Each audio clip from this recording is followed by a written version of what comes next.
week we were also discussing the relevance of something, of our meeting, and whether it was manifested in certain things that were happening with people, where the relevance of reflecting on a point where somehow you perceive something deeply that changed the picture for you.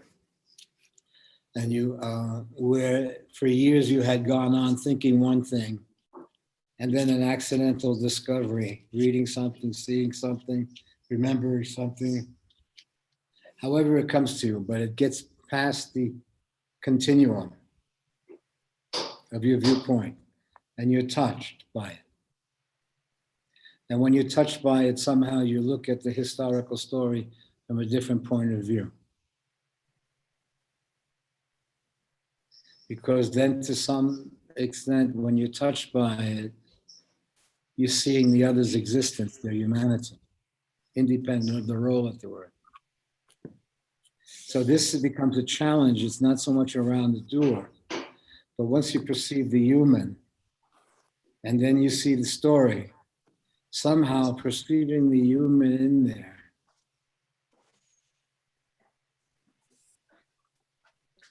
releases the story from your possession for a moment.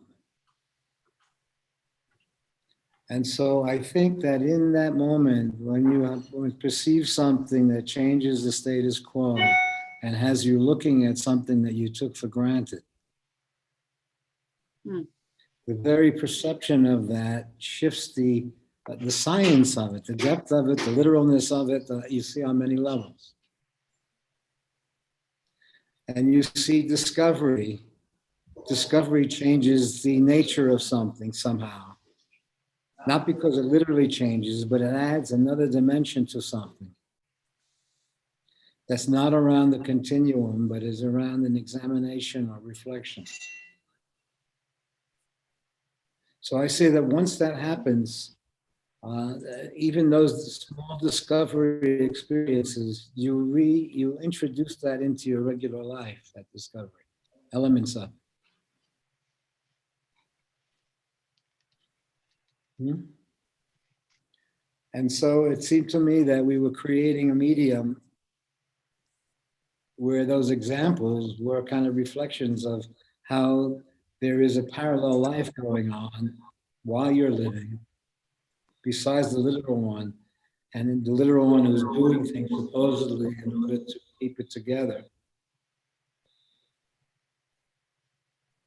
And then you, for a moment, you become aware that you're caring for something in yourself.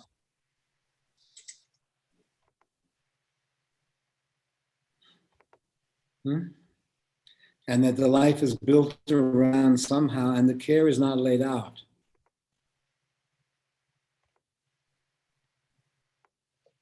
And as you have access, an accident happens where you have access to your life from a different perspective, from the parallel life, not only the literal life that you've lived where everybody was organized according to their identity, but somehow you see something beyond the identity of the circumstance. And you saw all this parallel, what people were doing, they all had lives of their own. And yet they were meeting you around one aspect of that life, while they continue to have lives of their own. And you see that your relationship with them is missing that understanding, seeing it from a friend's point of view, seeing it from a...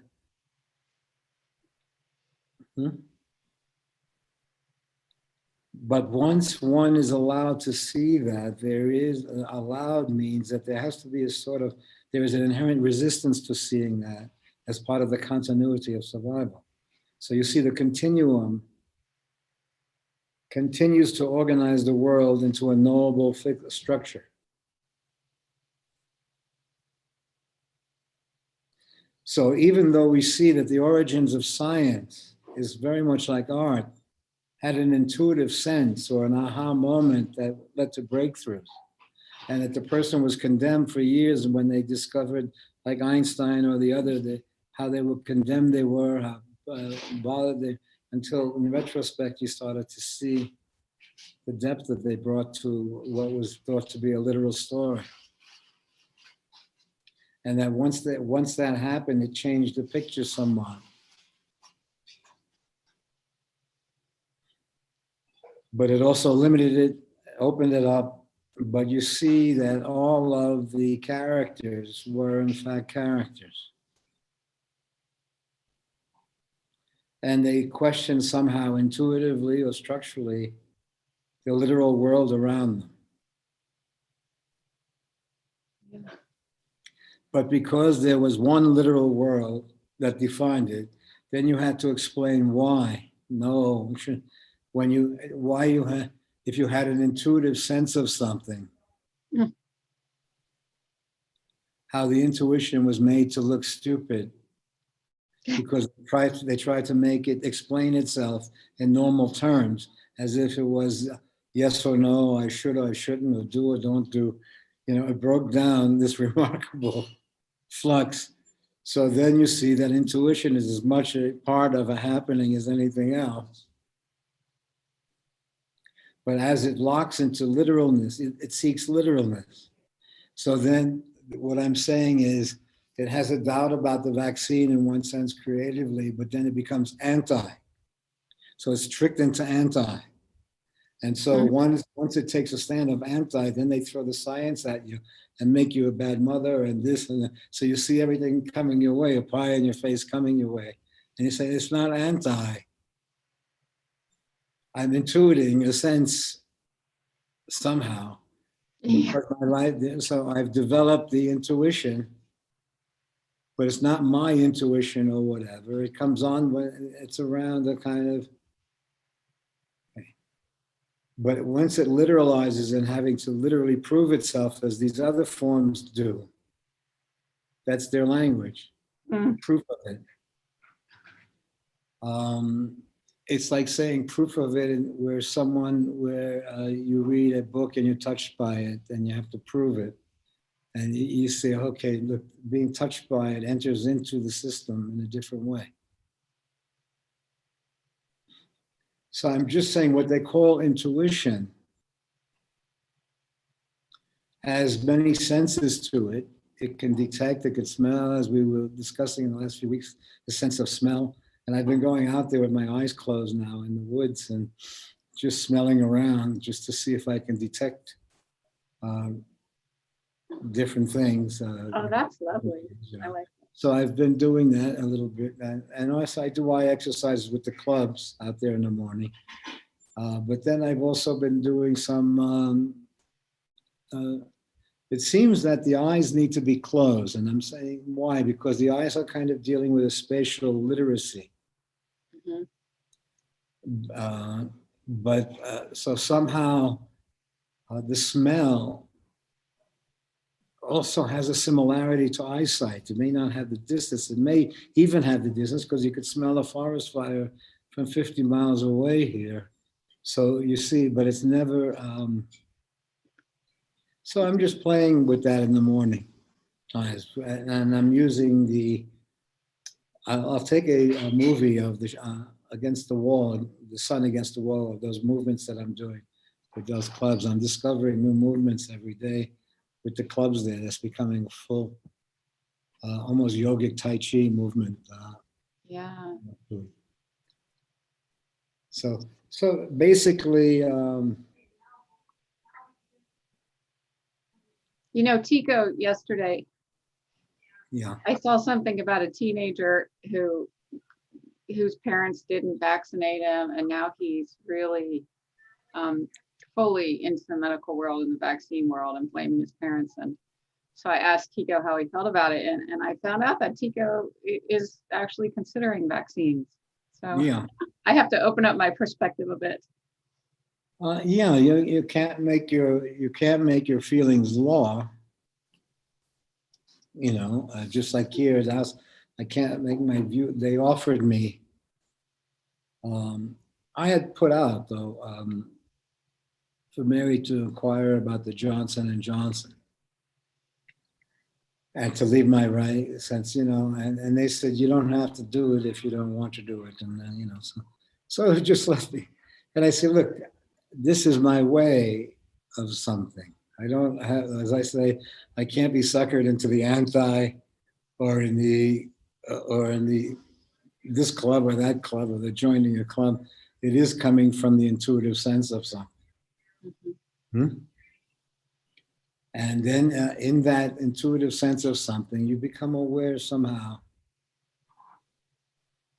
of why. And I say, once you get into a literal situation, I saw after taking the penicillin after the tooth or some the infection that I was reluctant. I said, why? I said, because even as a kid, I resisted and I made believe I had an allergy. It was so painful to take it when they first invented it that I never took it again. But it rearranges my body and everything that we've been doing. So then it Right. just interrupts it, Yeah. So then for a week or two, I have to recover from a small shot of the penicillin or whatever. Uh, and I see my body going through it. So it's neither bad nor good. It's just a ball busting of a thing. And going then into, so you understand then that you're navigating your life anyway. And it's not so much a pro or con, it's more of a nuance of a circumstance of how it's coming to you. But you also understand that the literal situation out there exists around threats, rewards, punishment, all of this stuff. So if in fact you say, look, it's a question of timing for me and how it comes my way and what it looks like. So I saw a note that said that there was Pfizer vaccine available, but I had to act quick and I had to do this, Oh, you know. And I remember as a kid that the Pfizer factory was a few blocks away. When you went to school, you passed the Pfizer factory oh, in New York. in New York. It was there. Yeah. So I flashed back 100 years ago. Wow. So how are you doing? The question of where they want you then to literalize what you intuit in the same language that they use for doing and don't. So Yeah. they make a mockery of something that you may intuit because they want a language that explains to a literalness. And so they make it, if it doesn't meet the science of the moment, which is to do, not the discovery of the science, the guys that we've met or read about who discovered science, who discovered breakthroughs, were regular intuitive characters. It did come out of much of the discovery for an Einstein, did come out of the knowledge and intuition. Mhm. He intuited that they were wrong or they were following a wrong path or they didn't allow for certain mysterious energies. So most of the discoveries in science came out of it came out of a discipline in an area. But then the failure of the discipline to answer certain things forced someone into accidental discoveries. And these accidental discoveries actually change the shape of the situation. But what it also does change is the exclusiveness of humanity within a universe of many expressions happening simultaneously. So as it expanded your life to not only include your continuing, but also to include a universal aspect of it.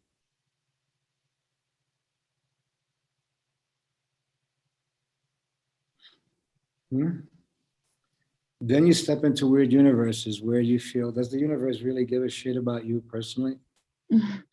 And then you say, does the government really give a shit about you personally, whether this works or it doesn't work, or what's statistic or everything?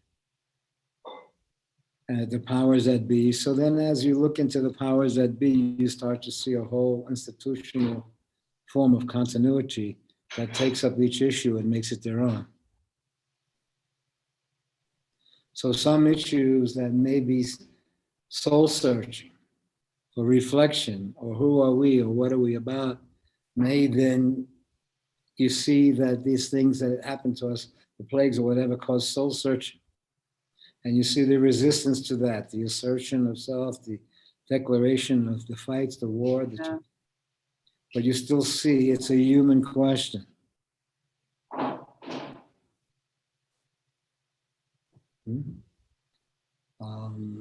As you see it, you then have a science that is not, that is coming more, you see, it includes intuition as Yeah. part of its exploration. Yes. When the thing doesn't have explanation and the idea that you have to bend it into a logical framework, when it's asking a kind of surrender of logic, logic being the survival sense that incorporates everything that happens into it, into a continuity. Mhm. So to the extent that it incorporates it into the continuity, it dumbs it down.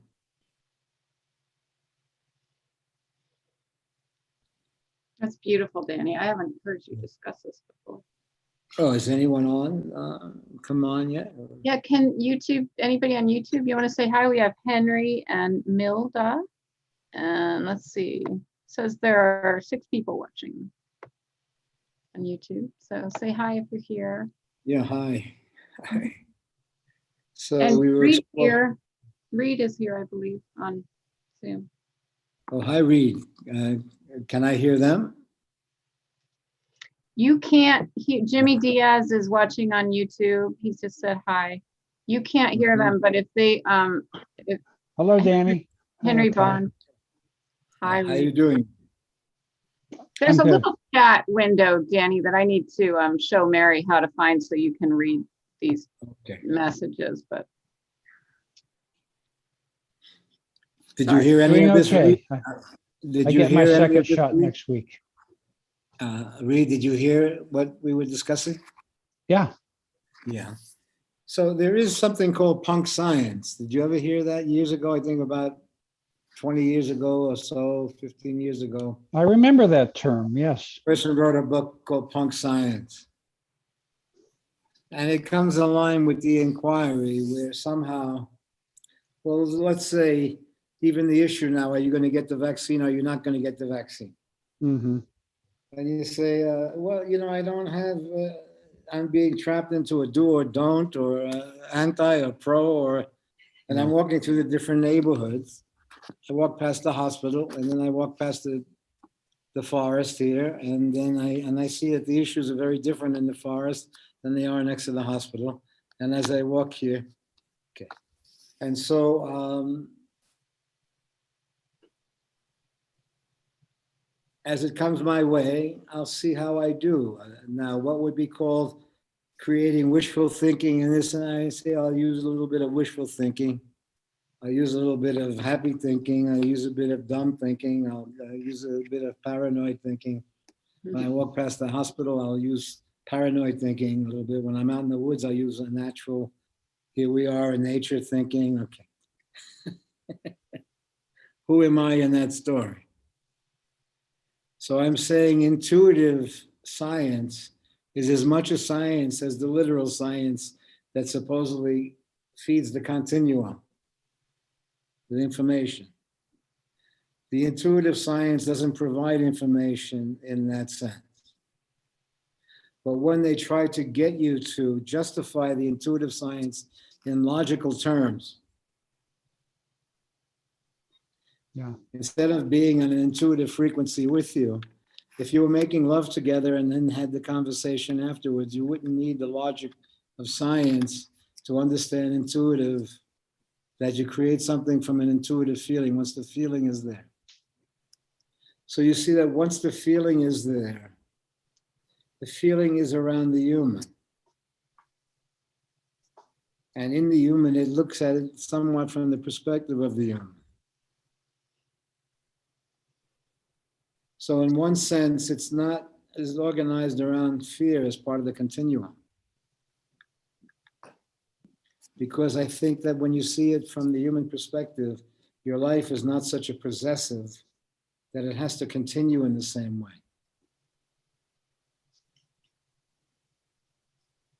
It kind of needs to be deep. The deep may create the continuity, but the continuity without the deep is a prison.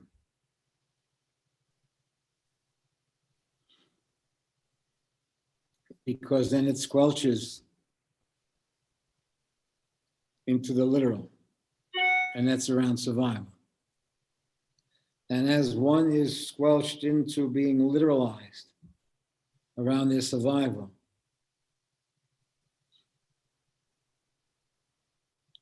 it creates a kind of slave node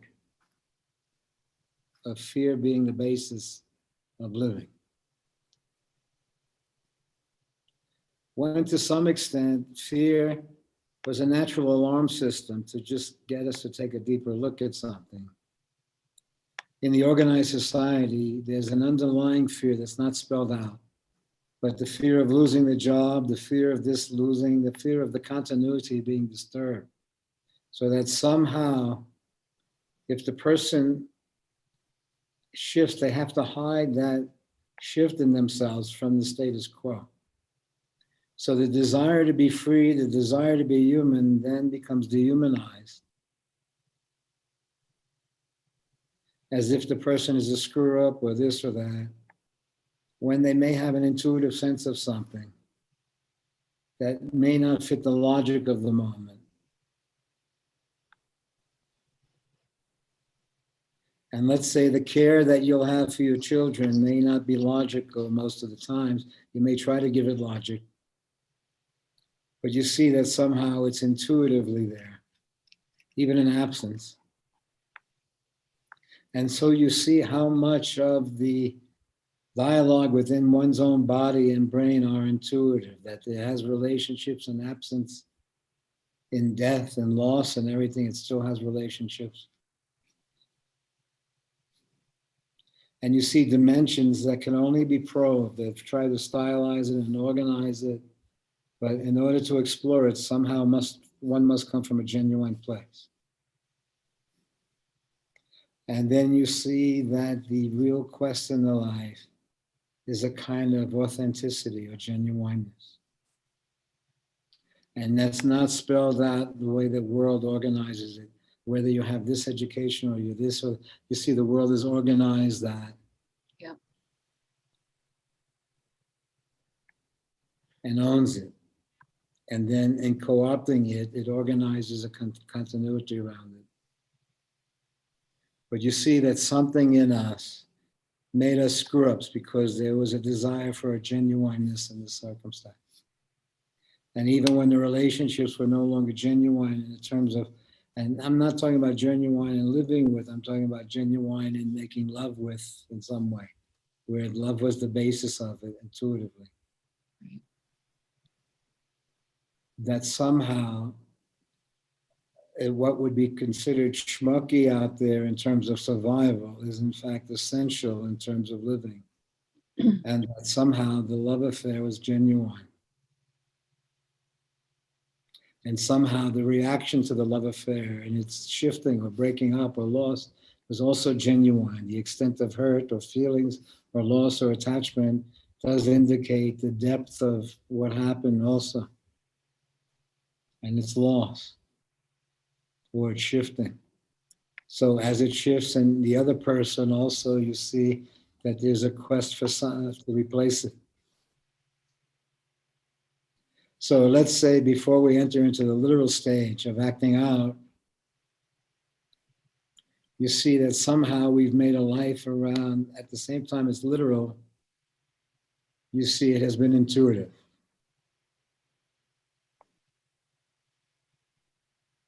And that if there would have been a logical person around, they said, don't get married, don't have a kid there, don't do this, you better not do that. Watch yourself, be careful here, don't go to Pennsylvania.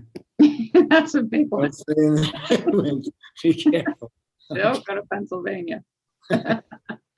So any advisor in our life way of saying, no, you better not, you should do this or whatever. And so so somehow Mary then put out that they sent me a Pfizer notice, but I don't know if I have to act on anything or whatever.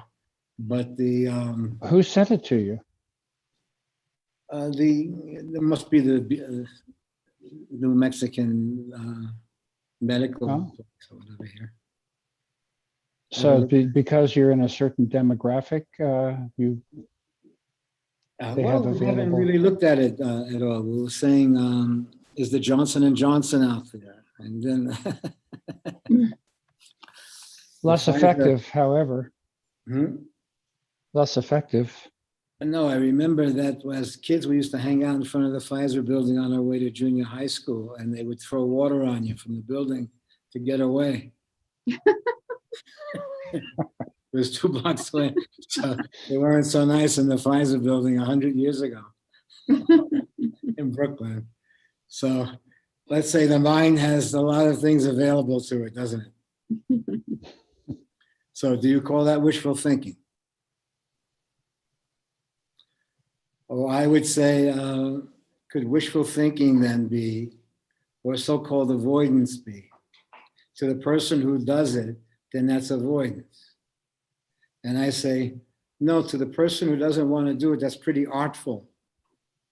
To remember a Pfizer building from 80 years ago, where they threw water at you when you were walking past, and it was a creepy place. And now be confronted with the same people wanting to give you a vaccination 80 years later. I say, oh, No, it's not the same people. It's not the same people. No, So it's not let's the same. say this whole stupidity of avoidance and non-avoidance, and let's illuminate it. Because you see then that the people do attempt to maintain the status quo, whatever that status quo is. So the reasons that people will have for doing it and not doing it resemble each other. That the doing it will help them stay healthy, and the not doing it say, no, the doing it will really mess up my health for a long time. So you see, the doers and the don't doers are assuming one aspect of the question. But then you see that they're doing in relationship to the literalization of science, and the others are doing in relationship more to the intuitive sense that science is not the last word on things, not to be dismissed or taken away. But you do make an intuitive sense to what extent, as you are there, you are making a sense of how much you can compromise your kind of natural, you're trying to have a naturally living, a natural life. You're trying to have work that speaks to you. You're trying to have grace in relationships and circumstance that can be very explosive. In fact, part of their freedom is that they are explosive. Part of their genuineness is that they will not be imprisoned in circumstance or whatever they share has to be genuine. So you see what Kai mentions where that her kid is not bound, he's branching out, he wants to live a life. So he's hipping himself to a world and an expression or whatever. Would you say, Kai? Yes, he's definitely exploring. Hmm? He's definitely exploring. He has a friend whose dad is a doctor too. Yeah. So then they would say, they would then come from but in conversation, as we're hanging out with many doctors, they're also in their own circumstance. As I say, there are some relationships with them if they say, Danny, please do this or whatever. You would see that there's a level of trust in there that would just access something. So I don't distrust or this or that, it's the doer. So setting the stage up, remember I said where that guy said that he was giving up sex in the Himalayas. That hunchback guy that I met there said he was giving, and I said, you should be offered sex before you give it up. So to give it up in a vacuum is kind of pretty easy going. Mhm. Okay, so then it seems to me, if you're talking about a question where somehow you are sentenced, where there's a difference between the historical love affairs that karmically had to continue and a kind of dharmic affair that something in the being is still on watch for, looking for. If in fact you see that there is a struggle between the literal self and the inner yearnings and the desires and the creative dimensions of self,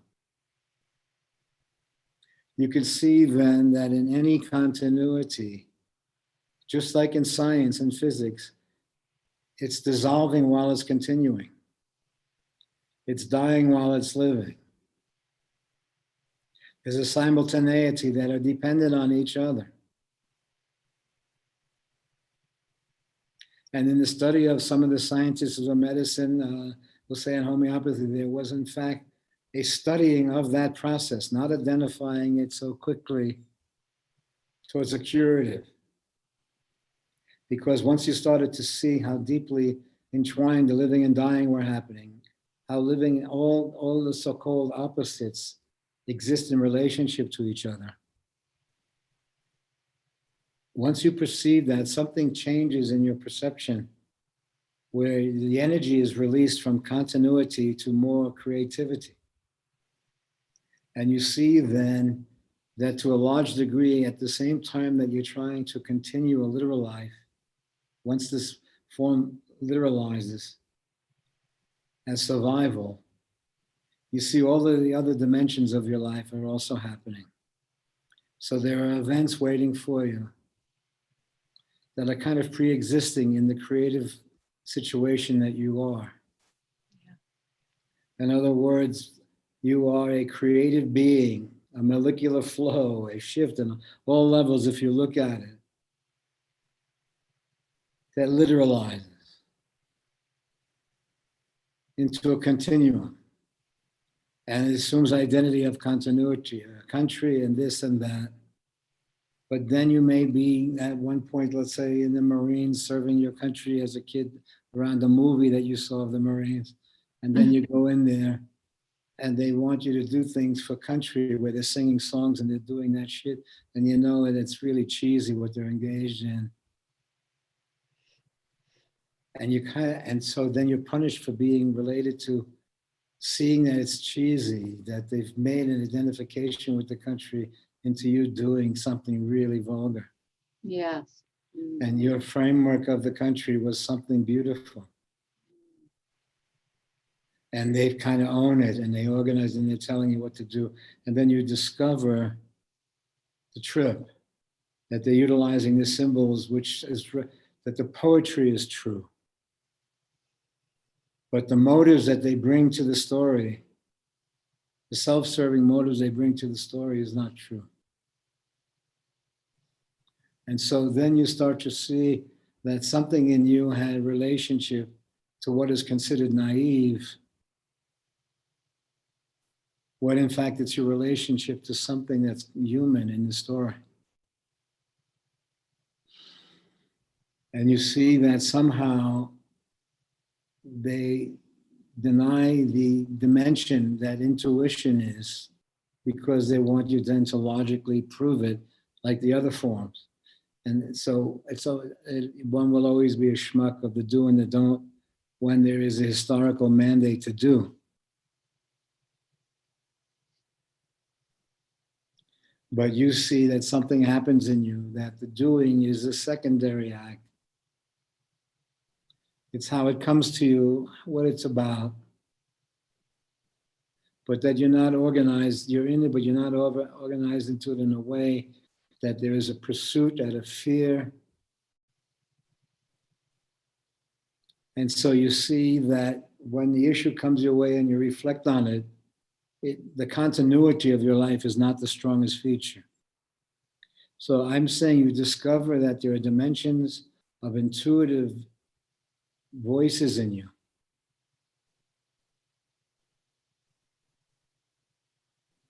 that don't come from the logic of a circumstance. They find their voice in a common feeling. And you see it resembles a movie, it resembles a play, it resembles a song or an orchestration, or togetherness and hearing the other, and the other becomes you or thou. And then you see it becomes a band. And then you start to see that once it literalizes as a band, there start to become arguments and differences, and it's starting to dissolve. So you see that once the feeling literalizes into a continuum, then it's kind of dying while it's living. So there are moments again of renewal where there are honest conversations. Hey, baby, what we're talking about. And they say, why? They say, because you understand that if people are not into it, the not into itness also is in the structure of the place. And it's not that it should be into it or not, but not into it while you're doing it is also a very creative act.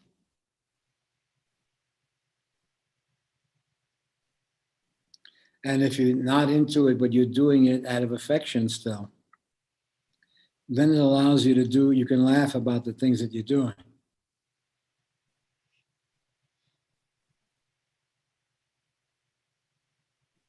Is this too, we're kind of flying through the, the experience. Is that okay, Derek? Yep. So let's say some of the issues that then happen within us are communicated from a different place sometimes than the trying to literalize it into the language.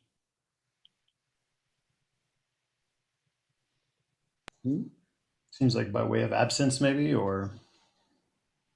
Look, we see basically that there is a possessiveness of hurt.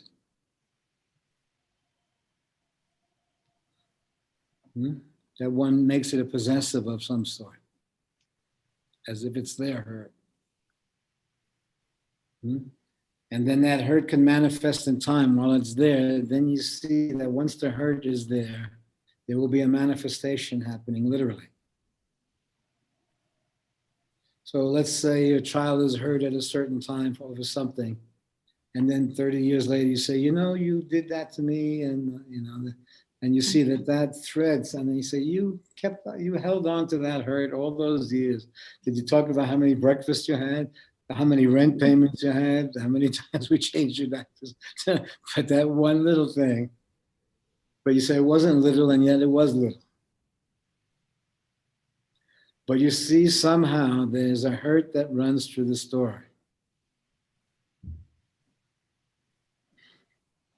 And the premise of the hurt is that you did it or the other did it to you.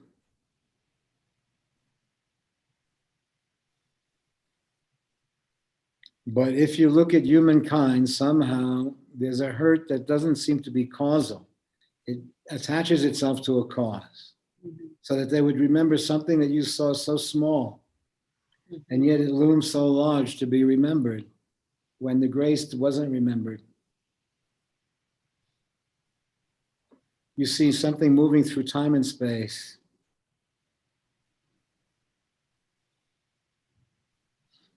You start to see how many dimensions exist. And you see how the hurt becomes a possessive and enters into the literal story.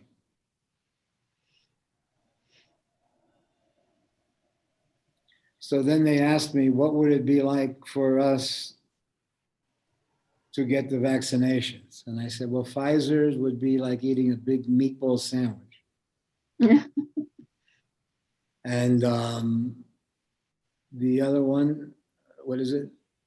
Moderna? Johnson & Johnson? Moderna would be like a Spam sandwich. Oh. And the the Johnson and Johnson would be like a Kentucky Fried Chicken bucket. And they say, well, what the hell would a Kentucky Fried Chicken do to me now? And I say, it'd be worse than penicillin and heavier. Yeah, okay. Like a bucket of Kentucky Fried Chicken would probably lay me low for a while. Okay. So I was comparing them. We were kidding around last night. We compared to what effect it would have on our bodies. And I say, well, a Spam sandwich, a meatball sandwich. And the meatball sandwich they had, there was Italian sandwiches, a whole loaf of bread with meatballs running through it and sauce. So let's say, man, you know how many years it would reverse in my body, that one meatball sandwich? Mm-hmm. So, but you're okay with a meatball sandwich? I have historically been okay with a meatball sandwich. So, so let's say those of us who have been vegetarians or have watched our diets or for one reason are growing our own or live more in a world like that, self-treating and stuff like that, then a meatball sandwich would be heavy now, although as a kid, you probably lived on it. So we're talking about when you've tried to live a balancing act in your life, health-wise, then there are certain things that come your way, treatments or whatever, just as if you were an athlete and you sprain your leg or hurt your knee or needed an operation. 5 months of non-activity would be very challenging to then come back. The rearranging of a delicate setup. You would see how it goes.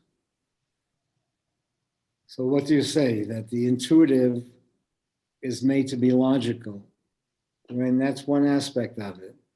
But it's the logic of lovers sharing a feeling and then discussing something, and they would naturally come from a feeling-based expression. So then we're saying that the intuitive has a kind of feeling base to it.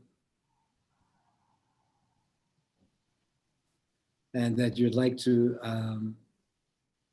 when you then have to make logic of what you were doing, the whole story that you're in sounds illogical, that you could have done this, that you could have done that this really happened. Whatever.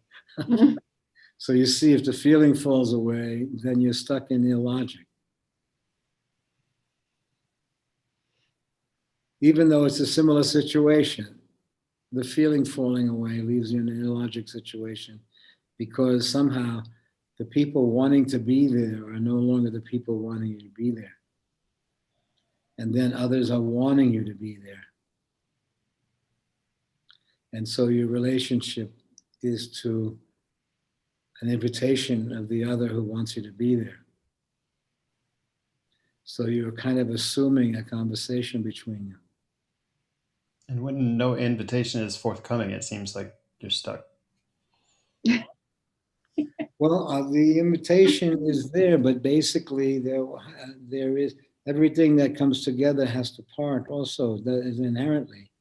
It seems to, and then reunite, and then once it reunites, it seems that all the forces are in flux that way.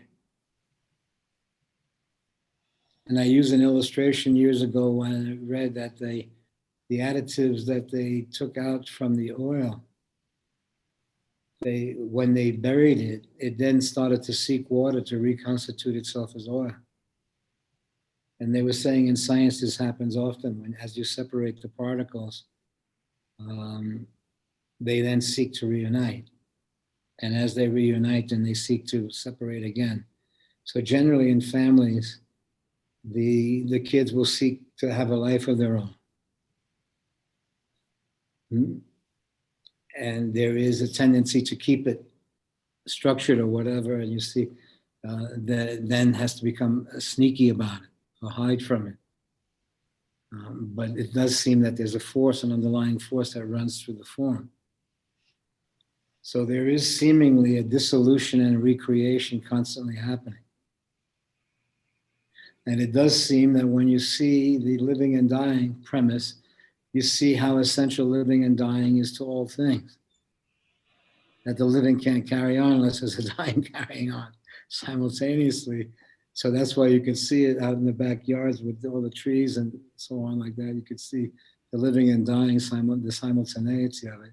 And now we've got a coyote that comes right onto the space. Is probably looking to eat little Ray here.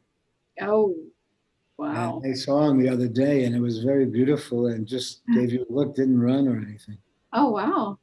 And this Did he one, lose his no, pack? no, it gives you, it's checking you out while you're checking it out. And don't they usually stand packs there? Yeah, well, we hear them in the nighttime in packs, but there's this one guy who looks almost pretty big, like a baby wolf. Hmm.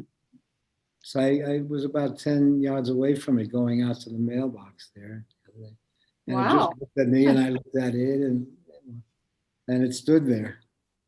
You know, it doesn't run or anything. It stands there or whatever, you know. And so it's very interesting, just the conversation that one has with the coyote here. Is anyone else's picture on, or just their hearing part?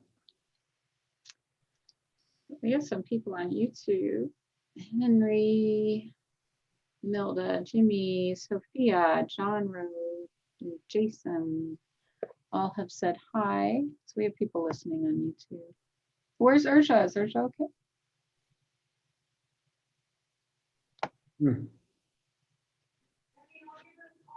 Okay. Okay, that's Mary's picture there. So again, the question of the, then when you have a retrospective, you start to see what was called intuitive was somehow knowledge. Because when we look at it, we say, sure, this happened, that happened. The stories they describe, they parted the Red Sea, they did this, they did that. But when you look at it, the descriptions there are all kind of, that you have to have a kind of faith in order to go along with the storyline. Mm-hmm. Now, whether you were literally there watching it and you would have faith or not would be a question. But the premise is that somehow there are people who are initiated deeply enough where they see God in the story. And so when they see God in the story, their relationship is with God in the story. Now, that's what some of the religious people who structured the religion will then have you feel, that there is a morality to the decision making. Right. And that morality is somehow a reflection of a God image, of that people who then are related to God are related to being good human beings. But then you also see that many of the organized religions around the God feeling that have gone to war with other God feelings, and all the literalizations of the God feelings become possessives. When the presumption of the God feeling is you see a creative dimension in life, and one devotes their life to that creative dimension, then somehow there is a kind of intuitive integrity that comes when one feels they're related to a creative dimension of existence. And so once that happens in the person, and it may be that they think they can sing or dance, but that they have a relationship with an energy that they can make then a life around that.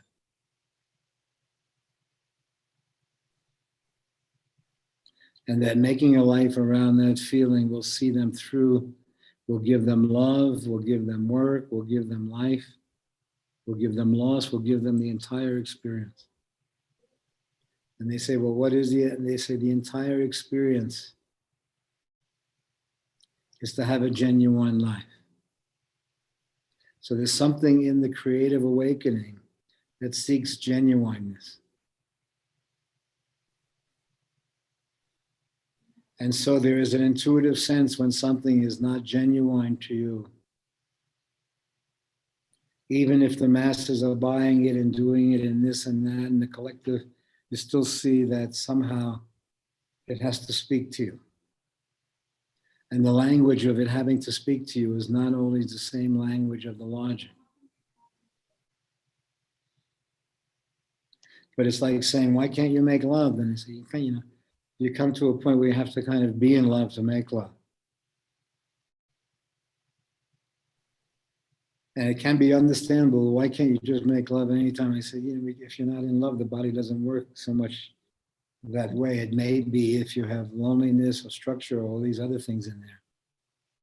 But in relationship to a real feeling shared, there's a difference between the sexuality and the sensuality. When the sensuality touches it, then the sexual aspect is an aspect of the sensual experience.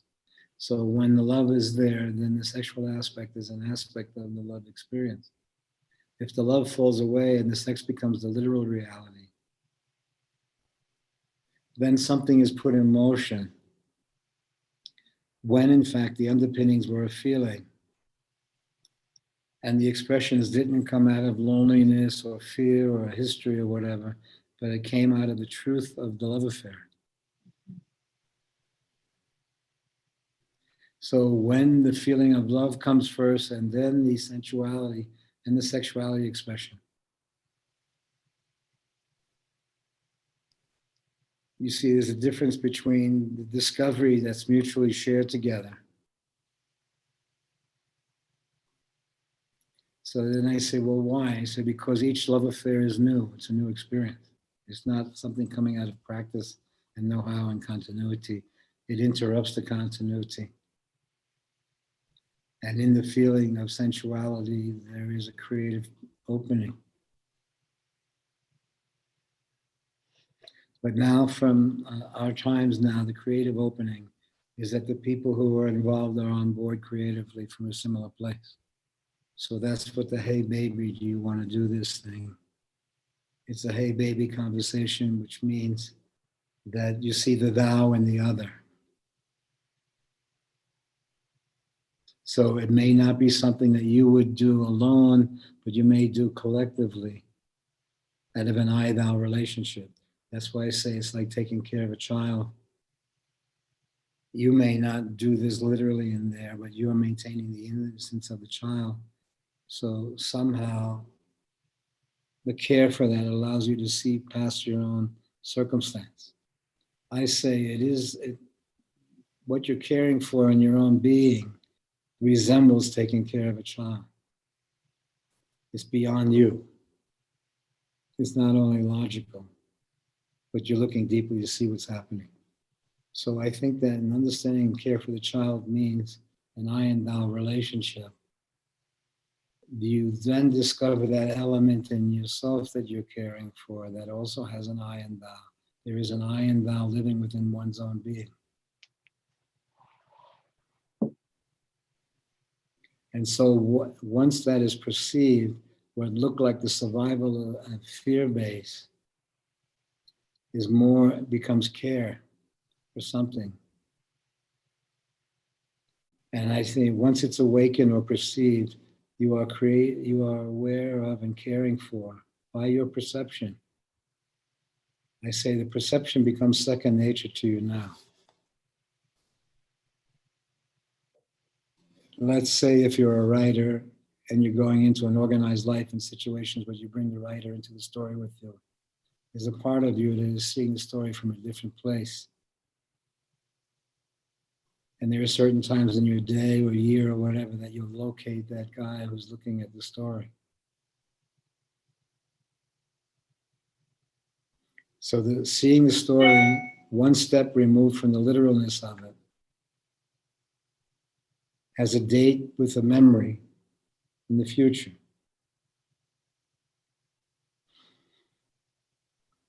Seeing that, it frees the literalness from the story, from survival being only an aspect of it, not being the main thrust. but that the genuineness of it, the creative aspect of it, is your life.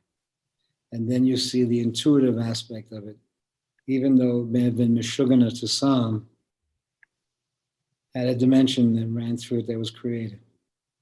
It doesn't, but when they try to force it into the formal reasoning and logic, which is based on continuing first, you see that there's a parallel dimension that once people are on a similar frequency or feeling, they can share the intuitive. Yeah. And from shared intuitive, they can, there's accidents where you see the intuitive then has accidents waiting, that is the accidents to logic. It's not accidents to the creative aspect. You see how hugely detailed the love affair, the accident of the love affair, this or that it had to be innocent somehow. And you see how remarkably detailed it was to have the accident. If you flew overhead, you would see how organized the cars that are going to crash in 5 minutes are. The only thing is you couldn't do anything about it. So the doer isn't there in the seer. But in the seer then influences the unfolding that is happening. But not in terms of feel good or literal ego reasons, but for the genuineness of the story. You see that being in love with the happenings, the unfolding, the aspects, even the breaking and the coming together, the feeling shared, one then had a feeling that allowed all of this to occur. And so therefore you see why absence is also so challenging, because you still see that the person is afraid to be missing, that they're intuiting something within themselves, intuiting a future loneliness. And so you see then it shifts you in a situation to being a creative being where you're experiencing the depth of experience of the others around you.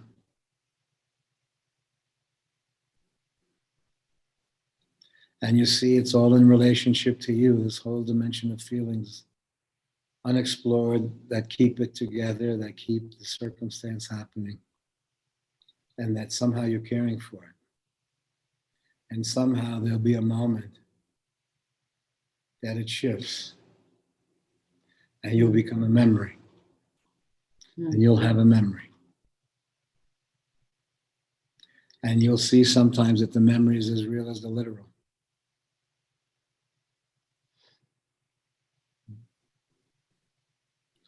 When you have access and you're still a person trying to keep it together, and yet you have access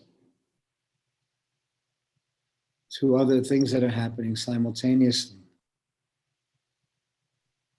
then you see that somehow this virus has interrupted the status quo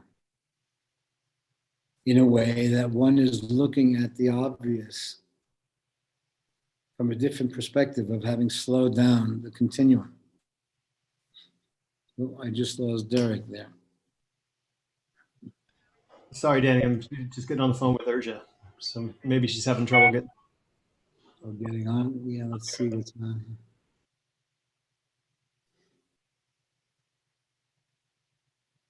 here. Okay. What do you say? Well, all I see is Kai. Reed is Mary, here. and Reed is still here. Huh? So what do you say, Reed, about this, that one, at the same time, one is obviously living a literal life. You see that much of life in retrospect has been an evocative life. And that much of it is actually in memory than it is in literalness. In fact, it may not be able to take the literalness of continuity, that it exists more in memory and absence. Because then the absence and the reflection on a shared event, the self doesn't own it. Hmm? So It's true. you The then self get does to not see own it. when you don't own it, you get to see then what was normally called history as mystery. When the parents are perceived as human beings, again, to the redundancy of that is once they're released, you see there was a parallel story, their story that was hidden. They weren't incorporated into your literacy. Hmm? So then you see that to some extent you would have to do this if you were making a movie or writing a novel of your own life. You would have to include them and their fears and their hurts and their longings and their experiences in ways that were not incorporated into your logic of continuity. But somehow you were utilizing the medium of filming or writing as an exploration of your own existence that's somehow hidden in plain sight. So you see then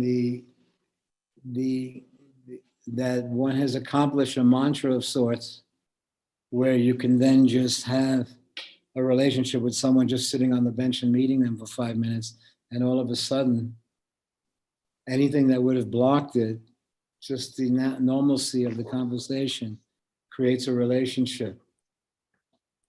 And that somehow if you walk past that person, even though they had a life of their own, you would share that feeling with them. If you walk past them, you would wave or this or that. And yet it's a feeling that their own family may not be able to share. Where there was no identity, there was no history, there was no nothing but the human meeting. Mm-hmm. And you see... That happens a lot of times just in a glance when you see people on the street or let's something. say that Maidenberg means that. The name Maidenberg, the root of the word Maidenberg is one who in 5 minutes creates a relationship.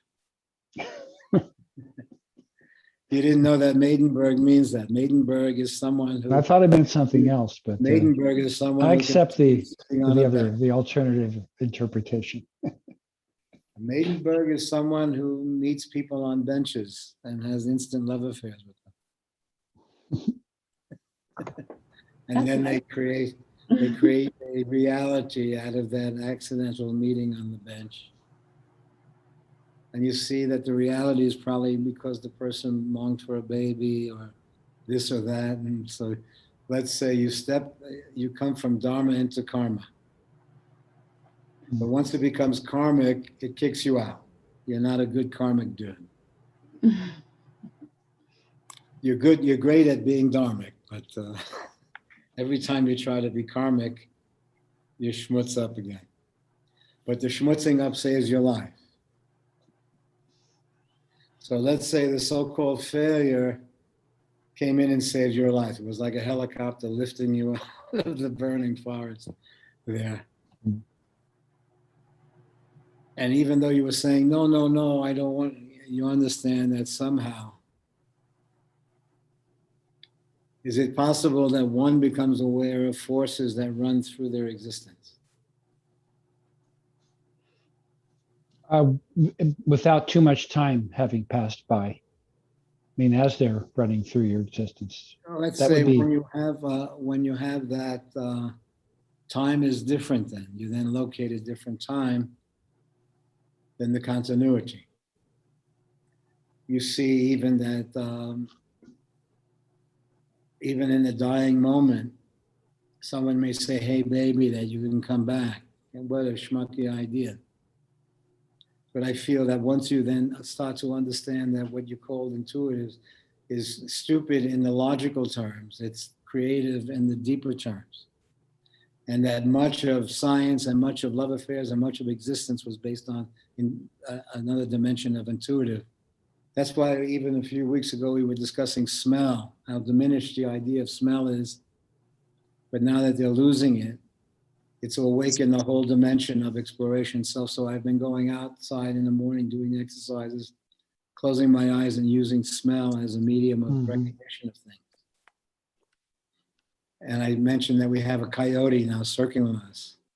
Here, coming on and kind of jumped over the wall and is coming pretty close up. I think it's after. Maybe your place smells good to him. Well, there's a little dog that must smell good to him. No. Could be. Eee. They attacked Angel once when I was living there. Oh yeah, no, they attacked a few dogs here. Angel, they slashed. Yeah. But this one looked pretty much like a dog that you would adopt. It looked almost like a dog, this one. But I saw Yeah, it they're went out. probably very fuzzy right now. Very have a thick coats because of the cold. There is a drought going on. They're coming down for food from all over. You know, there's Mhm. lots of rabbits around, things like that around here. Hi there, Erja. Hello, Danny. How are you feeling? So then we were saying, look, the question of intuition, Mm-hmm. where intuition doesn't usually have a logical explanation. But if you look at things, if you look at an Einstein, if you look at a Faust, if you look at all of them, you see that they were more of an intuitive group of people bouncing off each other. They were disciplined, Yeah. but they were then utilizing the relationship to explore the hidden dimensions. So there were aha moments between them as they explored. And those aha moments became the basis of much of the science that we're having now, but they were not literalized. They were openings creatively. As they literalized, they then started to serve the purpose of the status quo or the continuity. But you see, the initial movement was discovery. Yeah. And discovery allowed you to see that you had a mindset of continuity that didn't allow you to see something. And then you met an event that threw you back in time and gave you an aha moment as to what really happened. And you see then there's an I and thou in that there is the other is included now in your perception. And that's why it resembles watching a movie or reading a novel of something, because then you have a seat on something that's hidden from the others, except for the writer. So you have a conversation with the writer when you're reading the book. And so then they and you are seeing the story from a different place that's hidden from the people in the story. The people in the story will discover what the writer sees in the moment. But in discovering it, they'll have a relationship with the writer. The writer is God to them. There is a force out there that somehow is directing the story, that is intuiting the story, that has integrity or whatever. So let's say one meets the writer of the story. And you see that the continuity of the story had to be hidden from the people involved, that they had to then have viewpoints of what was happening so they can continue. So then that's why when I use being in the Marines or something like that as a kid, and you then have a movie to allow you to do it, but then you run into something that no matter how many songs you sing and how many flags you wave and how much this, you know, is wrong. And then you understand your PTSD is that you're forced to do something that's wrong. And then you come back to a situation where the thing that you did was wrong, even if they call it heroic and this and that, you know it was cheesy. And it's hard to integrate with your family and circumstance because they're expecting a different person from you. Yeah. And it's called PTSD. And you see then that much of what's going on in the rioting and the reaction or whatever is this underlying that they've seen a reality that runs through the story. And so then you see the quest for something authentic. But then the attempt to be authentic then identifies with this aspect or that aspect so that it gives you a road of authenticity. But you see that the very authenticity shaken up is not a psychological drama alone. It is also an opening to see deeply and resume the life from a different place. you've seen beyond identity. And you see the identity kind of control the event into one. And so the identity uses a logic of continuity. But you see that there's an event that happens to you that goes beyond your identity. And so there is a condition that happens to you to protect you because something has interrupted the identity. There's soul searching in that, but that becomes madness. Because then the attempt to organize the person into a literal identity again, after they've seen something that transcends it, they then treat it almost like a psychological, that you've seen more than the identity could bear. Mhm. Is also a conversation with an energy. Where you come back into the story from a different place. Hi, how you doing? Hi. Are you thinking of getting the shot then? I told him about our conversation about the vaccine. Yeah, I was also, well, not only thinking about it, but then when they say, do you want to do it? You don't want to. And I say, I don't want to do it and I don't want to not do it. I don't want to avoid it and I don't want to do it yet. I like it to speak to me a little bit more and, see what it says. And so I don't like the idea of having a gun to your head where you have to do it and you're going to be pushed into it. But I also don't like it where I have to make up so many conspiracies and I'm avoiding doing it. And so I don't want to, I'm kind of being with it when it speaks to me, especially if, so I once said, if my friend the doctor said to me, please, Danny, do this, I like him so much that he would be my ability to just do it, you know what I mean? Because I know he has integrity. So I feel that the question that's coming for all of you is also coming for everyone here. I think that Urja solved the question by getting the virus and then got the shot. And Reed, you went out and you pursued it, right?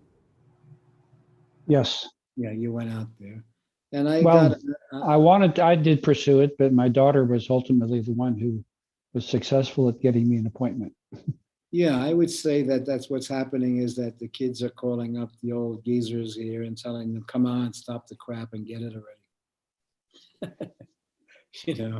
I mean, it'll But- also allow me to spend time with other friends who have had the shots, Yeah, and we can be together without masks. And there are others that won't even have an activity together with unless I have a shot. So these are people I haven't seen in over a year, friends of yeah, mine. but they were complaining when you did see them. They were complaining about Trump. They were complaining about money. So thank God you took a break. I don't know if I want to see those old geezers in the mall again. Okay, we'll walk through it again.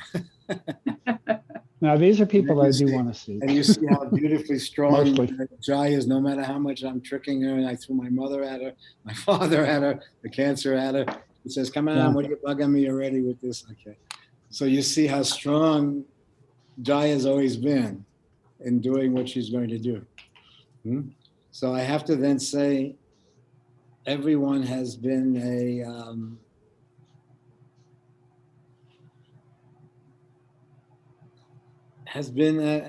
a real. Is this still valid? Our meeting here, Urja? What do you think?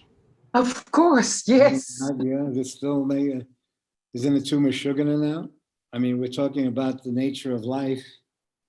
Although it's probably good if you can find that book, Punk Science. Pop science. Yeah. That by Danny? Punk Science. My daughter's reading the James Nestor book now, Breath. Oh yeah, that's very good. The breath. She's getting a lot out of it. She's like, she can't believe it. It's amazing to Yeah, her. no, that's a few guys then read that they couldn't believe it there, and but then I think that once you're in that mode, then we're going to start discovering things that you see, in other words, where we try to fit in our intuition into a logical framework, and it was trying to give the intuition of being in love into the logical framework. And she says, well, she makes mashed potatoes, And so it was trying to give some reason for something that somehow enlivens something, enriches something, and then when it departs, diminishes the thing. And so somehow we are moving in an atmosphere, and we ourselves are made of these things that are constantly in flux. And if in fact that you were a writer or you were a filmmaker or a screenwriter, you would see the constant flux that is the normalcy of a situation that seems solid. You see the different thoughts of people, what's happening for them. You see that what looked like it was literally happening was in a constant state of flux. You meet science, you meet physics, where everything that is living is dying simultaneously, everything that is, and then we were discussing the business of spirit here, and you see a creation that's living and dying simultaneously, that you have to keep. So what happens when you have something that's living and dying simultaneously is that you have to keep it going. So work was the medium of keeping something literally going. But you were subject to hurricanes, explosions, divorces, all these things that would interrupt the continuity. Inherently, there were some elements that you would then have to decide, should we do this anymore? And so you see that that is what is happening now. The virus then has thrown that question. So it's forcing it to come from a different place, and it's forcing it to come from a more creative place, where there's an honest, to some degree, honest conversation with the landlord. There's honest conversation even with the customers are more friends or love affairs or friendly dialogue that's being shared. You're looking out for them, they're looking out for you. So you see that what has actually been happening all along is not that they were good at business, they were good at being human. So they had a human business going. But then once the fear of survival came in, then it became an addiction or a dependency or a need. Once it becomes a need, and you see that you need to do this, you see inherently in the structure, in the systems of our world, they create a need to continue. And so therefore they make what your intuition would have been, what your reflection would have been, they make that into a stupid device where you have to have literal planning. And if I say, no, can't my plans come out of the feeling? And I say, no, if you have the plans before the feeling. I say, no, once you have the feeling and hey, baby, do you want to try this thing? Then you can make the logical plans. But if in fact you see in the relationship that there is a plan waiting in there for you, you see that the plan is planning continuity when the continuity was based on a true feeling. Then the planning starts to become the survival of the form, whether it has the feeling or not. And you see, if it has lost the literal feeling, it is dissolving while it's continuing. So there will be an event that happens that will blame the event for it. But you see, the divorce was happening at the same time that it was continuing. Mm-hmm. But it had other reasons to continue. While the people then went underground with their feelings. Because once they lost the feeling, there is a need in their life for that feeling. You see that what looks like a dumb exploration of humanity is a real search. That there is a dialogue or a conversation in absence. And that there's something in the brain that is constantly looking and having a conversation with that thing while it's living its everyday life. So even our putting on Netflix and doing this and reading are as an attempt to keep that aspect of the brain free to see that you can identify with a series or a movie or something like that that touches something in you. That you is not only the possessive of the literal you, but you is also a creative aspect of the line.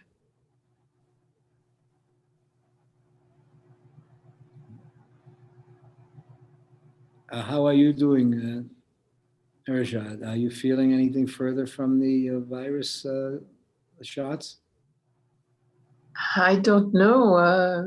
The only thing now is my thumb that I'm Yeah. going to have an operation, and I'm learning to dress with one hand, with my left one. Writing, I can't write with my left hand, but You can't? it's a whole new. It's like an experiment. Every day is an experiment. Well, you're talking about you'll have to recover from the operation. Yes, but I'm already prepping for. Yes, but you do see that you will recover. What is happening is pretty simple enough, is that you've lost the fat content that protects the bone. Hmm? Yes. So I think that what may have been The happening to some cartilage. extent with Mary as they're losing weight, yeah, and riding the bicycle or whatever, you then may find an arthritic condition that you had there, but the arthritis was because something was actually happening. There's the cartilage, but there's also kind of fat content in the cartilage that protects the bone. That as it gets too skinny or whatever, it starts then to rub.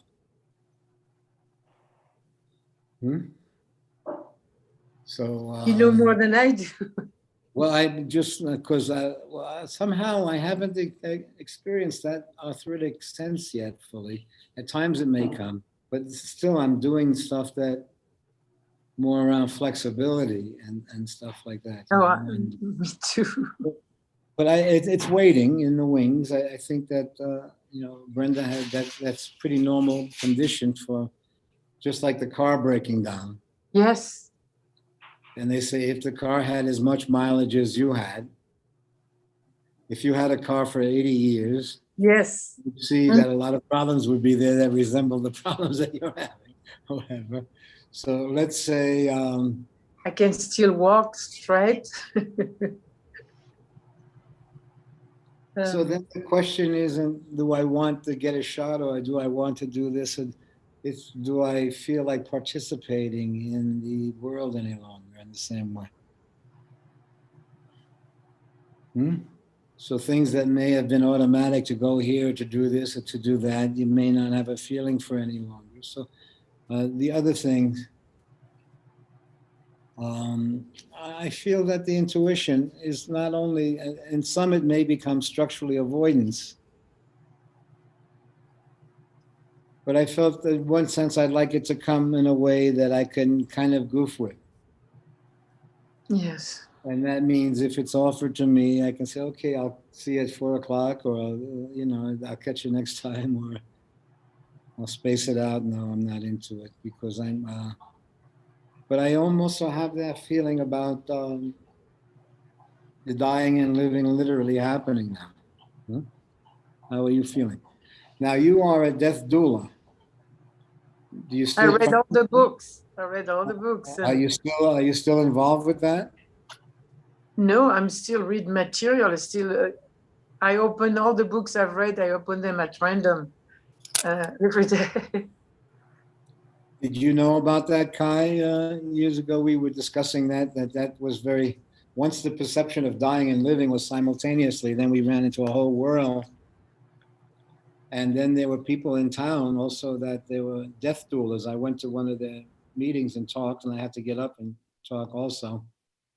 But there was some brilliant woman, maybe about 50 people there, but there were about 10 brilliant women who were talking there. And they were doulas. They were not, they didn't administer, some of them were nurses, some of them were doctors or whatever, but in this, it was just a friendship around dying. Yeah, it's beautiful. And and I had a talk there too, so then it became pretty interesting. And then we started to find, there's one guy who does the theater, the dying theater, What's his name, Urja? You Oh, were. Jerkinson. Hmm? Jerkinson. Yeah. I don't remember his first name. And that he puts on a traveling theater with a group around dying, you know. But let's say you see all those elements in there. And then, as I mentioned, I didn't need to even use my mother there. My daughter dying recently then introduced me to a life that she had that I wasn't that aware of, and how remarkable, how many friends she had and what kind of dialogue creatively or whatever. And I had no clue that it was on that, just as if I had no clue that your mother was a person out there or whatever. To discover it was to then see that the discovery was probably important for you to have, because the person would have resisted you participating in the life that way. Because it resembled more lovemaking. And I saw then how many people she was taking care of.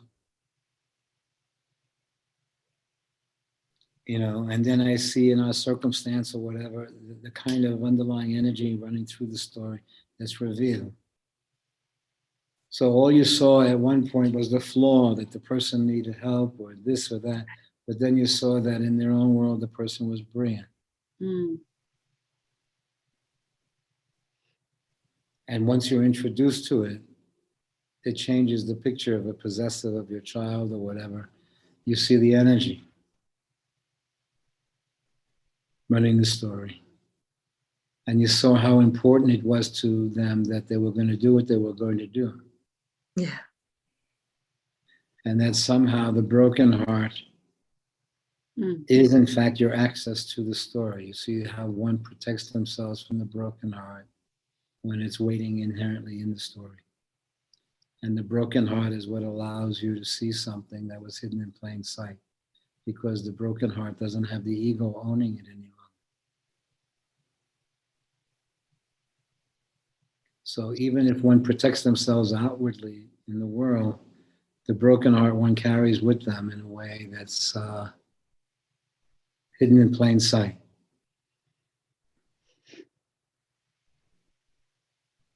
So then once you are having that, the introduction then to the story is that it cannot be hidden any longer, it is perceived. You then enter into the story from a different place, where you see memory, you see what would be in the future memory happening.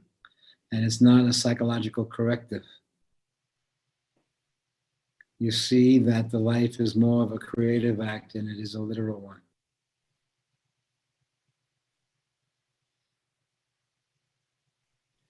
And you see that you can come to many different points where one can say, who gives a shit if you're going to get the vaccine or not? You're making it like a big deal, like you're somebody. You're just one of 8 billion people out there. Get it, don't get it, get lost already with this bullshit. Or you could say, no, if it's someone you love, if you're going to do it or try, so then you see, okay. So you can start to see 1,000 viewpoints inherently in the story. The human race is inconsequential from the perspective of outer space and the world and time and space and what happens and the literalness of it. And then all of a sudden you start to see the literalness of you only exists within a field. And it exists fully within a field of mutual care or memory or feelings. But then as you leave that sphere of feeling, you increasingly don't exist any longer as a literal individual person. You're only in a collective. And you see then the individualization of the self is like taking an ant from the anthill and giving it a name and a history and a space when it's part of a whole.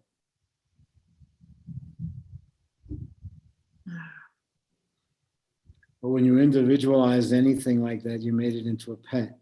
You've taken it out of its natural history and story into a shared experience, where then the shared experience is the history.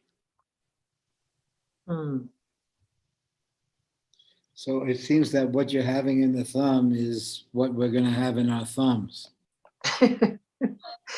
It's like just like you got having the an virus, arm, just like having you an got the arm. virus. I have a thumb waiting for me, although this is the thing that you You do use for so the, much. this was the thing that you used simply for that, was the easy, not hard. No, that also, but a pushing back here of just simple pushing back, Yeah, yeah. and then the same here.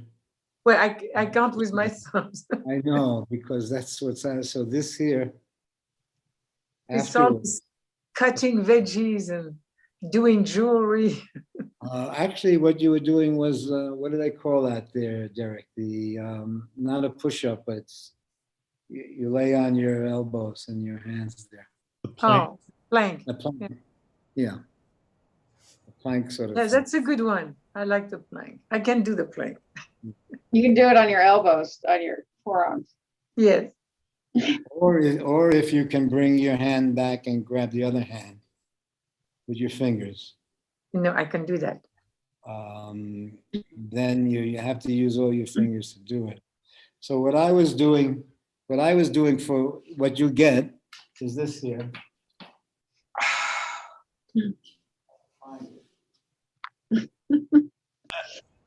I can do it better on one side than the other. I don't even come close. But I do yoga every day. I have to do it one at a time. Yeah, that works. Oh, it's creaking, Derek. It's creaking. Yeah. The whole body. Oh,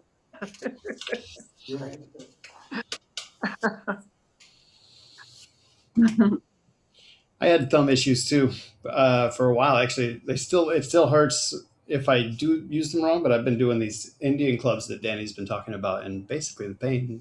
it's amazing how it can be so painful. Oh yeah, like a thumb or a toe even. I remember when Shaq had that issue with his big toe. It was such a big deal. When you think about it, your big About toes are this for the strengthening the fingers here. And that's, can you see it? Oh wow, that's quite a contraption. Yeah. And you gave me for the hand. But that seems to be, it's hard sometimes, Yeah. but it's an unusual exercise, but I've been using it for the finger strength like that, you know. But again, it's kind of written into the bones already, you know, but also being outdoors, they say, will affect it a bit because it'll set your clock a bit. So I go out in the morning and I do the eye exercise, but I've been now closing the eyes. I do a smelling exercise and then a hearing exercise. But in many of them, you have to close your eyes because the eyes tend to dominate what you, and I was finding out that you can increase the range of the smelling, just like you could smell the fires and the mountains and everything like that. You could start to smell things once you're out there as an exercise. Especially where you are. And when I do the waving with the clubs, I do a kind of floating eye movement, you know, where I don't look at anything specific. I just let the eye rest and look at everything. So I'm doing that a bit. So it's like that, where I may exercise quite a bit, but it's pretty easy going. So I'm still coming from the idea of the relaxed body, not the knocked out body though, or the high body, but still the kind of relaxed body. And that relaxed body looking at what you have to do or not do. And you see that there's a kind of time perspective. But then we did get some message email there that there was a Pfizer vaccine may be available if we put our name in the thing. Yeah. But I haven't done anything like that yet, but we may. We'll see from there. But you're not feeling anything afterwards from the shots itself, huh? I do have a new allergy. I sneeze a lot, but I don't know if it is because of that. there's something in the air I'm sensitive to, and sometimes I You know, we're, sneeze. we're living kind of natural and we're eating kind of natural. So when you take something, it interrupts the plane of the body where it has to rejuggle itself. Yeah. So that's more the question at this age, whether we wanted to do that, or whether, to what extent you wanted it to be interrupted or not, and then have its own. It's like treatment. Somehow you were trying not to get involved in treatments and stuff like that, but Right. and so there was more intuitive treatments that you were using, of diets or exercises or movements or how to be. Was more the intuitive treatments that is made kind of dumb because it doesn't have logic to it, but it has a different element of it. That it is the basis of most of the things that are happening anyway. Was that one intuited something or saw something. And so then when you intuited something, the doer was not so important. Is that it came from an authentic place in you. Because you see that the biggest problem at the doer and the not doer was fear. Yeah. Where for us, when fear comes, it's a symptom of something else that's happening, not the thing itself that you. Okay. So the fear then has you look at something to see its deeper dimensions. But you see, in the organized places, get rid of the fear and do something. Yeah. Exactly. And so when the doer is not the biggest feature, the doer is one aspect of the situation. Then you see what to do or not to do is happening in your own circumstance. This one is thinking of doing, that one is not thinking of doing this one. So you see that's happening in your own circumstance. And it's all around the logic of the situation. Yeah. But you see that for each person, they share a similarity. And that somehow it has to speak to you. Yes. And that creates what they would call confusion, but the confusion has intelligence to it. The confusion is not a stupid thing. The confusion is like, as I mentioned, that you're in a circumstance where you're then forced to do something that's really not right.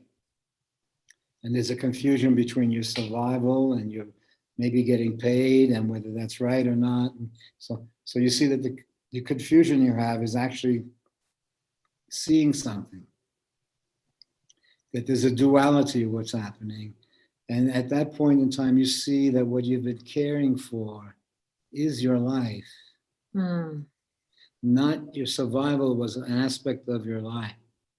You see that what you had with the intuitive was a relationship to a kind of religious feeling. And then your life is more come out of something like that. And it's religious without a religion. It has aspects of religion in it, but anytime it's being forced, you see that the confusion is actually a conversation with the energy. And the energy is not always around the doer. It's around the humanity of the doing. And so one feels the humanity and the genuineness. You see that there's a genuineness that runs through your life.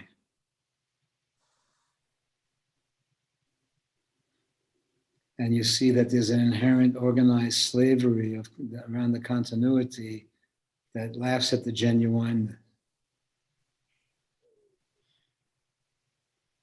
So then they say, look, there's a difference between that you have babies because that's what you're required to do. And so that's what the relationship is meant for. And you say, no. And the idea of falling in love is absurd, but you see that the falling in love is essential to the expression. If the expression is then coming out of fear or pressure or loneliness or loss, then you see that fear or pressure enters into the story and carries on.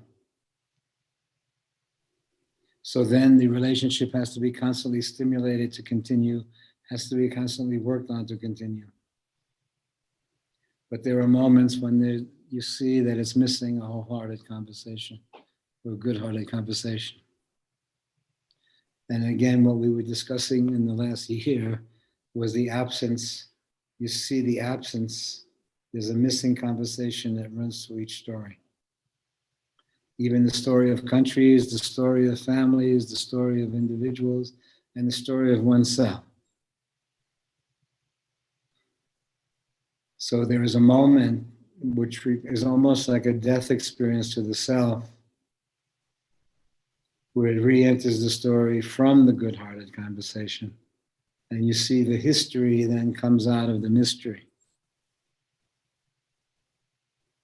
It's a, hey, baby, do you want to try this thing? Not that you're taking it for granted. Yeah. But it's the feeling that enlivens the thing you're about to do. So once you enter into the story from the mutual feeling, then the story is an immersive of the feeling.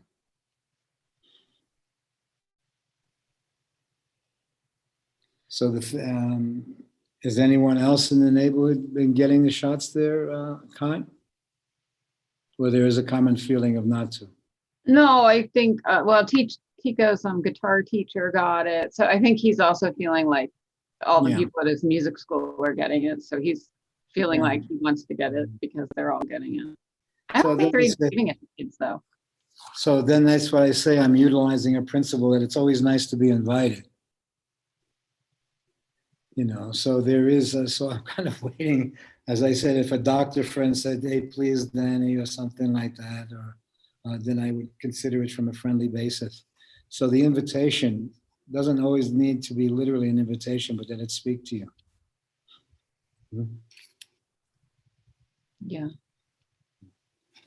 Okay, so shall we call it? It was very nice to see everyone. Lovely. Again, thank Are you. you scheduled to, when is your birthday, Ursula? 21st. 21st. And when are you going to get it operated on, the thumb? End of April. I'm giving my time to find people and to prep physically. I didn't want to be a rush. Yeah. Okay, so take it easy. But are you Thank going to need, did you, well, I don't know, you wanted to come here to be cared for? Everybody, you know, I would love to, but I can't impose that. I mean, I'm not going for. Okay. Look, I'm not talking about an imposition or anything. But I don't thank even you, know what's thank you. required if people are free to. Obviously, we're still at distancing situation or whatever. But all I'm saying is that a Jai called and said, you know, Ursula's going to have her thumb done, and should we take her into the house? And Oh, so she I never- immediately. I was but not her. sure about that. No. So there was. She said that you were calling, really worried that you won't be able to move your arm. Exaggerate. And I said, well, I don't remember you using that arm that much anyway. No, there is some magic starting to happen around it, connecting with people I haven't seen for a long time, who will find me someone, a young person to help me at the beginning Okay. for a few things. I'll see Thank- some of you tomorrow. Okay. Oh, yeah. And take care. Namaste, everyone. Namaste then. Danny. Bye. So long, Danny. Take care, Reed, and keep in touch. I was going to ask you Yeah. something about it. We're still up in the air with cars here, but I think that we're probably, son Seth said, stay with the Volkswagen, since you have it already. Okay. So we may do that. We'll see. Okay. But keep I'm in always touch. available for advice and nudging you toward an electric car. Well, I wouldn't mind that. What do you get one for us and we'll get it? I wish I was in Well, they that say, position to get one for everybody. Well, they say that, what is the one out there? There's a couple out there. The Japanese only make one. They had something in the newspapers today where they're going with the vibrant. But they have something called a Wave or something, a car called the Wave or something. Don't know about that. The Hyundai gets very good reviews. I like the Tesla because of the predominance of their nationwide charging network. you can go anywhere pretty much and get charged very fast and just I keep like on to going. trade, I do trade. So I'm trading an artwork for the car. Maybe you give me the Tyrrell, I give you my car. I don't know. Have to look at. The Tyrrell has found a home already. Oh, it has? Yeah, I And think you didn't so. get a car for it? No, it doesn't have to literally be this. It allowed us to get the car that is due or to contemplate.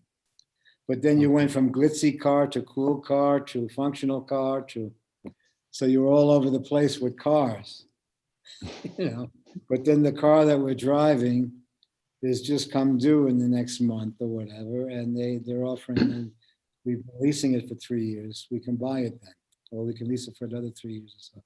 But it does seem to be a car that's answered everything. That's what Seth said to me. Well, you're not doing long car trips anyway, so it's a good car I'm for, not going anywhere myself. yeah. I haven't driven for months personally. Well, Mary just drives to town and back when she's not riding her e-bike. Mary bicycles in most of the few days a week, and then she uses the car, and then we may go to Sam's Club or something like that with the car. Yeah. But I think Yeah. that most, like Mary's sister may be buying an electric bike. Oh, I think that great. more what's happening for folks here is maybe getting a bike.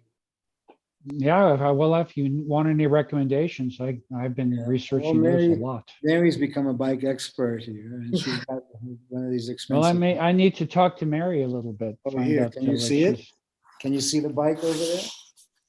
That's a pretty good ride into the store, isn't it, Mary? Yes. Can you read? It's eight Okay, and a half miles each way. Yeah. Yeah. hang on, Danny, because what brand is that? Is that a BMC. That's a BMC. BMC? I haven't heard of that one. It's a BMC Speed Fox 2. Whoa. Look how proud she is. I love that bike. It's I love it. it's kind of a mid-step model. It was very expensive. Uh-huh. I mean, I'm talking And about it's got in a terms of full the suspension. step on, step over, height, that kind of thing. No, it's not a step through. Yeah, I went with No. a step through because I find that for me, it works a lot better to when I come to a full stop to just be able to just step off the bike, have nothing, no bar impinging on me in any way. Yeah. So, and getting on and off is pretty great with the step through.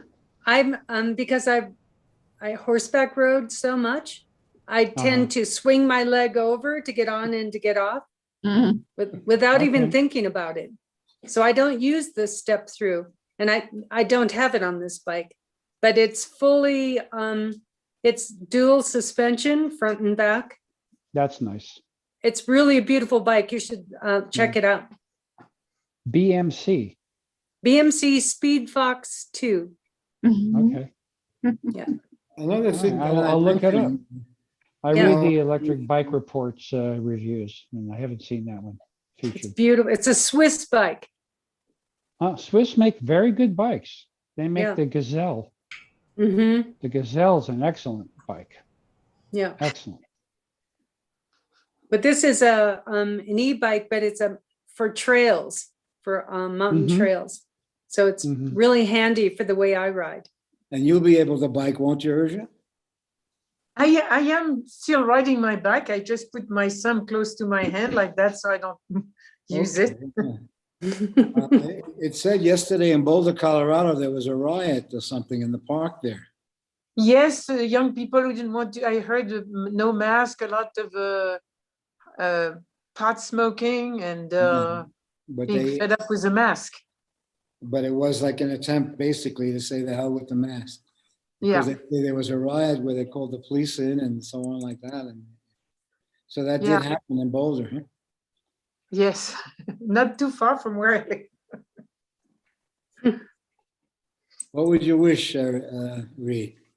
Should we hang around? Okay, let's operate within a 3-year. Sure, let's hang Yeah. around. Let's stay healthy. Let's keep Should we riding our operate bikes, within we'll hang out. swinging for our 3 clubs more years? around, smelling good stuff. Well, I have an agreement with Ursula, and I had it with Jai in the past, that we had a 3-year influx situation. If anything creatively opens up, then you could renew the 3 years. But that time was a bit different. It was like the virus time. I'll It's, feel better about visiting Santa Fe once I've gotten the vaccine. I'll Okay. definitely feel better about it. Let's see. Maybe we're just maintaining something until it shifts. But I think that they're looking for signs of shifting out there, Fauci and others, aren't they?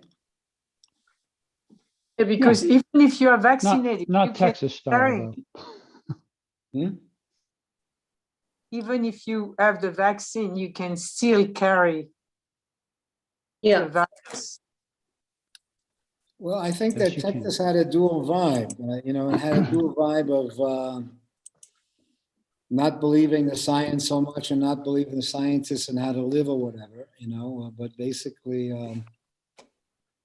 having trust in God or something like that, as long as the God allowed you to survive and be the dominant force in the story. Mhm. So it's a few things. It's not completely dumb, but it is also, there's an agreement, there's a human agreement out. Yeah. And we can easily make that agreement. It would be harder for us if they put a gun to your head and they force you to do this and do that, then you would see, they were laying a number on. Yeah. So somehow, when there is a human thing happening and they try not to mandate it so much, but to leave common sense there. Yeah. You have many different factors going there, but the human condition is also part of the natural condition that's out there. Well, it's nice that Texas is going to be a control group for the rest of the country. We'll see how it goes. I wouldn't want to be down there going into stores and restaurants. Not me. Yeah. Well, you didn't like Texas that much anyway. What about if it's in Santa Rosa? Same. But then you would recognize the characters doing it and why they're doing it and what's happening. I love Austin. Austin's not bad to walk through. Houston's not bad either. Parts of Mhm. Houston. Parts of Houston aren't bad either. But mostly I've spent time in Austin. So that's. I think Austin is still wearing a mask because they're kind of hip anyway, aren't they? But Yeah. so it's That not wouldn't so. surprise me. Yeah. But if That you're would be a good making place love, to you ride have an to wear the e-bike mask. is around Austin. It's a nice But if you're little making love, you stretch. don't have to wear the mask, do you? That would be like a joke with each other. That would be awful. Unless you're goofing with each other and you can singing songs. Any music you're listening to, Kai, lately? Well, interestingly, I resurfaced my own album from about 15 years ago. Mhm. Well, Because we're thinking of writing new songs, and Tico's been writing some songs, so mostly listening to our own stuff. Oh, I see. There's nobody out there that you're really into? Probably would be if I got into looking into it, but I just haven't. Yeah. If you have any suggestions, let me know. Well, we stumble upon some nice stuff out there, but every now and then. So there's no one specifically I'm listening to. But I am seeing some very beautiful, here and there, I'm running into some very beautiful expressions. But it's not so much part of the show business thing. No. It's more evocative or soul searching or reflective. Okay, everyone, I'll see you. Thanks very much for this, and I'll see you next Wednesday here. Okay? Thank you. Wonderful. Thank you, Is Dan. this going Thank you, okay, everybody. Kai? What? Is this going okay?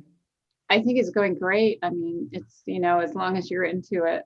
Yeah, as long as we're into it. So let's see. I love it. I really appreciate it, Danny. Lovely. Okay, I appreciate it too then. Take care. I'll see you soon, everyone. I Yeah. Bye-bye. Be well all.